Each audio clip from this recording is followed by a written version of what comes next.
Құрметті біздің Гриф корпорациясының тұтынушылары, мінекей барлықтарыңызға белгілі шампунь от выпадения для роста волос корень женьшеня. Бұл шампунь жайлы барлықтарыңыз білесіздер, бірақ қолдану тәсілін көп жерде айта бермейді, сондықтан сіздерге түсіндіріп кетейін. Бірінші кезекте осы шампуньді шаштарыңызға жағасыздар, түптеріне жағып, жақсылық шайып аласыздар. Екіншіден, тағы да осы шампуньді шаштарыңыз түптеріне жағып, қолдарыңызбен итеріп тұрып жағып, даже кішкене массировать етіп жүрсеңіздер өте жақсы эффект береді.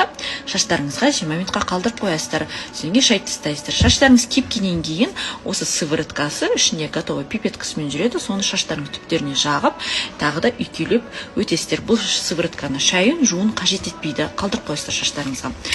Бұл шампуньның құрамында тек қана корень женьшень емес, және де көптеген пайдалы шөптердің тамырлары қосылған.